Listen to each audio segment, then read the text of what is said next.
बिस्मिल्लाहिर्रहमानिर्रहीम। अस्सलाम वालेकुम। मैं हूं मोहम्मद साकिब और आप देख रहे हैं लीगल हब।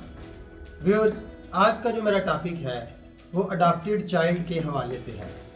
अडॉप्टेड चाइल्ड की कानून में क्या हैसियत है, विरासत के हवाले से कानून क्या कहता है, अगर आपने कोई प्रॉपर्टी अडॉप्टेड चाइल्ड के नाम लगवानी है तो उसका क्या तरीकाकार है। सबसे पहले व्यूअर्स, मैं सुप्रीम कोर्ट की एक अथॉरिटी के बारे में आपको बताता चलूं। ये 2019 का सुप्रीम कोर्ट का एक फैसला है, PLD 2019-449।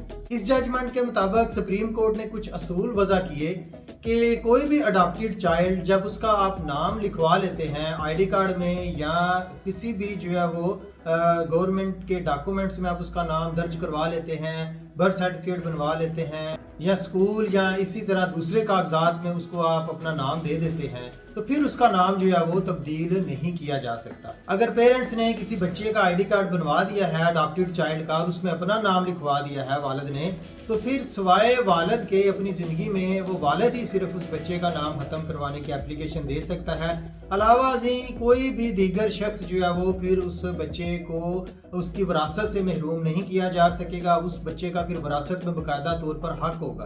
कोई दीगर बहन भाई या कोई दीगर अथॉरिटी, कोई भी रिलेटिव्स, कोई भी वारसान उस बच्चे का नाम एंटर होने के बाद आईडी कार्ड में रजिस्टर्ड होने के बाद दोबारा उसको तब्दील नहीं करवा सकते और फिर उस बच्चे को अडॉप्टेड चाइल्ड को विरासत में भी सेम उसी तरह हिस्सा मिलेगा जिस तरह दीगर वारसान को। वैसे तो ये कानून इस्लाम के मुनाफी जाता है, क्योंकि इस्लाम ये कहता है कुरान और सुन्नत की रोशनी में अडॉप्टेड चाइल्ड का विरासत में कोई हिस्सा नहीं है। ऐसा कोई कंसेप्ट जो है वो कुरान और सुन्नत की रोशनी में मौजूद नहीं है। लेकिन रियासत ने ये कानून वाज़े कर दिया कि अगर आप एक दफ़ा अडॉप्टेड चाइल्ड को अपना नाम दे देते हैं तो फिर आप उसको तब्दील नहीं करवा सकते, फिर आप उसको विरासत में उसी तरह हिस्सा देंगे जैसे दूसरे बच्चों को। अलबत्ता अगर उसका नाम आईडी कार्ड या किसी दीगर गवर्नमेंटल डॉक्यूमेंट्स में रजिस्टर्ड नहीं है तो फिर जो है वो विरासत का हकदार नहीं होगा। लेकिन अगर फिर भी आपने जो है वो किसी लापालक अडॉप्टेड चाइल्ड को अपनी विरासत में से हिस्सा देना है तो फिर जो है वो उसका जो तरीकाकार है, या तो आप उसे प्रॉपर्टी हिबा कर दें, प्रॉपर्टी का कुछ हिस्सा, या अगर आपने मुकम्मल प्रॉपर्टी करनी है तो फिर उसको हिबा करें या सेल डीड करें। हिबा करने से जो है वो आपको नुकसान ये होगा, कल को वारसान जो होंगे आपके वो उस हिबा को चैलेंज कर सकते हैं और वो उस लापालक बच्चे के लिए, अडॉप्टेड चाइल्ड के लिए मुश्किलात का सबब पैदा कर सकते हैं। तो बेहतर यह है कि आप सेल डीड जो है वो तैयार करें। आप आगे अपनी ज़िंदगी में ही अगर कोई बंदा जो है वो किसी अपने लापालक बच्चे को कोई प्रॉपर्टी देना चाहता है तो वो उसकी बाकायदा सेल डीड तैयार करें। सेल डीड का ये फ़ायदा होगा कि उसमें कोई भी पर्सन जो है वो थर्ड पार्टी चैलेंज नहीं कर सकेगा। अगर आपने फिर भी हिब्बा ही करवाना है तो फिर कोशिश ये करें कि हिब्बा में जो है वो अपने वारसान को, उस जो आपके बच्चे हैं या आपके दीगर जो वारसान हैं, बहन भाई हैं, उनको गवाह रखें। इसी तरह सेल डीड में भी जो है वो उनको जो है वो एज अ विटनेस के तौर पर जो है वो रखें। इसके अलावा एक ऑप्शन वसीयत की भी है। आप किसी अडॉप्टेड चाइल्ड को वसीयत भी कर सकते हैं। वसीयत सिर्फ 1/3 होती है, याद रखिएगा। कुल प्रॉपर्टी का 1/3 हिस्सा ही आप वसीयत कर सकते हैं। चाहे आप अपने किसी बहन भाई को करें या किसी अडॉप्टेड चाइल्ड को करें, वो 1/3 ही आपने वसीयत करनी है।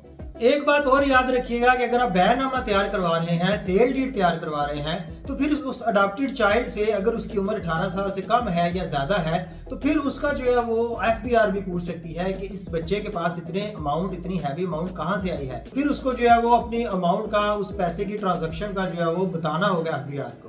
उसका एक तरीकाकार ये है कि आपका अगर कोई बंदा जिसने जो है वो प्रॉपर्टी किसी बच्चे के नाम लगवानी है या उस पार्टी का कोई अगर कोई रिप्रेजेंटेटिव बाहर के मुल्क में है, बैरून मुल्क में है, तो आप बैरून मुल्क से वो पेमेंट मंगवा सकते हैं। उस अडॉप्टेड चाइल्ड के अकाउंट में आप पेमेंट मंगवाएं ताकि कल को बाहर से आई हुई ट्रांजेक्शन के बारे में जो है FBR आपसे क्वेश्चन जो है वो नहीं करेगी। लेकिन ये अमाउंट सेल डीड करवाने से पहले जो है वो आपको उस पर्सन के अकाउंट में मंगवानी पड़ेगी जिसके नाम आपने प्रॉपर्टी ट्रांसफर करनी है। बेहतर तो यह है कि आप सारी प्रॉपर्टी अडॉप्टेड चाइल्ड को ना दें, कुछ हिस्सा उसे गिफ्ट कर दें। अगर कोई एक मकान है या 2 मकान है तो एक मकान उसको आप गिफ्ट कर दें, हिब्बा कर दें और उसमें बतौर गवाहान जो है वो अपने लीगल हेयर्स को रखें। अगर आप सारी प्रॉपर्टी उसे देंगे तो ये भी कुरान और सुन्नत के मुनाफी है कि आप जो है वो अपने वारसान को उनके हक से महरूम कर रहे हैं, क्योंकि ये अल्लाह ताला के बनाए हुए कवानीन हैं। आप उनको अगर चैलेंज करेंगे तो ये बात जो है वो दुरुस्त नहीं। البتہ اگر آپ کے بیٹے بھی نہیں ہیں، بہن بھائی بھی نہیں ہیں، آپ کے کوئی بھی جو ہے وہ ریلیٹیوز نہیں ہیں، لیگل ہیئرز نہیں ہیں، پھر آپ چاہے تو وہ ساری پراپرٹی اڈاپٹیڈ چائلڈ کو دے سکتے ہیں، چاہے وہ پھر آپ سیل ڈیڈ بنا لیں، چاہے ہبہ کر لیں، وہ جیسے آپ اپنی زندگی میں بہتر سمجھے اسے آپ دے کر جا سکتے ہیں۔ لیکن کوشش یہ کریں کہ جو کچھ بھی آپ نے اپنی پراپرٹی کے ریگارڈنگ اڈاپٹیڈ چائلڈ کے حوالے سے کرنی ہے وہ اپنی زندگی میں ہی کر کے جائیں۔ اگر آپ لے پالک بچے کو گود لے رہے ہیں تو اس کے لیے آپ اپنے قانونی تقاضے بھی مکمل کریں، قانونی تقاضے پورے کریں۔ آپ نے جہاں سے اس بچے کو لیا ہے، اگر آپ نے کسی اپنے ریلیٹیو سے لیا ہے تو آپ ایک اڈاپٹیڈ ڈیڈ جو ہے وہ تیار کروائیں، اس کو رجسٹرڈ کروائیں، تاکہ کل کو آپ کے پاس ایک پروف ہو کہ ہم نے یہ بچہ اڈاپٹ کیا ہوا ہے۔ اس کے علاوہ آپ اگر جب اڈاپٹیڈ ڈیڈ بنوا لیتے ہیں 2 سال 4 سال 5 سال کے بعد کوئی تھرڈ پارٹی انٹرفیئر کرتی ہے تو آپ کے جو ہے وہ کہتی ہے کہ یہ پالک بچہ ہمیں واپس لیا جائے، تو پھر آپ سول کورٹ میں دعویٰ استقرار حق سوٹ فار ڈیکلریشن دائر کریں گے سیکشن 42 اسپیسیفک ریلیف ایکٹ کے تحت، اور یہ کاز آف ایکشن کے 6 سال کے اندر آپ کو دائر کرنا ہوگا۔ 6 سال کے بعد اگر آپ دائر کریں گے تو اس دعوے کی کوئی اہمیت نہیں ہوگی۔ آپ دارالعلوم سے بچہ لیتے ہیں، عیدی سینٹر سے، یا اس طرح کسی بھی جگہ سے آپ یتیم خانے سے بچہ لیتے ہیں یا کسی پارٹی سے بچہ لیتے ہیں، اس کا لیگلی طور پر اس کے سارے اسپیکٹس جو ہے وہ کمپلیٹ کریں، اس کو باقاعدہ رجسٹرڈ کروائیں، اڈاپٹیڈ ڈیڈ بنوائیں۔ اس کے علاوہ آپ ڈی سی صاحب کو بھی اپلیکیشن دے سکتے ہیں کہ ہم نے یہ 2 پارٹیز ہیں، ہم نے یہ بچہ اڈاپٹ کیا ہے، وہاں پر بھی آپ بیانات دے سکتے ہیں، لیکن آپ بچے کی ولدیت کو تبدیل نہیں کروا سکتے، یہ اسلامی شریعت کے بالکل منافی ہے۔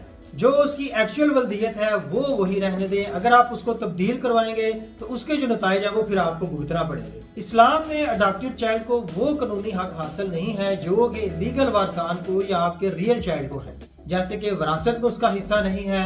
نمبر 2، وہ اس عورت کے لیے جس نے اس بچے کو اڈاپٹ کیا ہے، اگر وہ سکلنگ بیبی نہیں ہے، بڑی عمر کا ہے، 4-5 سال کا بچہ ہے، تو پھر بھی وہ کل کو بڑا ہو کر اس عورت کے لیے وہ نامحرم ہی کنسیڈر ہوگا، اور اگر وہ بچی ہے تو پھر وہ اس والد کے لیے، اس مرد کے لیے جو ہے وہ نامحرم کنسیڈر ہوگی۔ لیکن اگر سکلنگ بیبی ہے، 2 ماہ 4 ماہ 5 ماہ کا بیبی ہے، اور وہ عورت جس نے اڈاپٹ کیا ہے وہ اسے اپنا دودھ پلاتی ہے، تو وہ پھر اس کی رضائی ماں کنسیڈر ہو جائے گی، پھر وہ بچہ اس کے لیے محرم ہو جائے گا۔ اڈاپٹیڈ چائلڈ کے حوالے سے کوئی اسٹیچوٹری لا پاکستان کے قانون میں موجود نہیں ہے، اس حوالے سے کورٹس کی ججمنٹس البتہ موجود ہیں۔ اس میں کورٹس نے بھی اسلامی نظریات کو مد نظر رکھتے ہوئے ہی فیصلہ کرنا ہوتا ہے، اور ہائر کورٹس کا جو فیصلہ ہے وہ لوور کورٹس پر جو ہے وہ لاگو ہوتا ہے، وہ پابند ہوتی ہیں لوور کورٹس ہائر کورٹ کے فیصلوں کو ماننے کی۔ اس کے علاوہ آپ گارڈین شپ بھی اڈاپٹیڈ چائلڈ کی لے سکتے ہیں، ایز اے گارڈین بھی آپ آ سکتے ہیں، لیکن گارڈین شپ صرف 18 سال تک ملتی ہے۔ 18 سال کے بعد وہ اپنی مرضی کا مالک ہو جاتا ہے، پھر وہ آپ کا لاپالک بچہ نہیں رہتا، کیونکہ قانون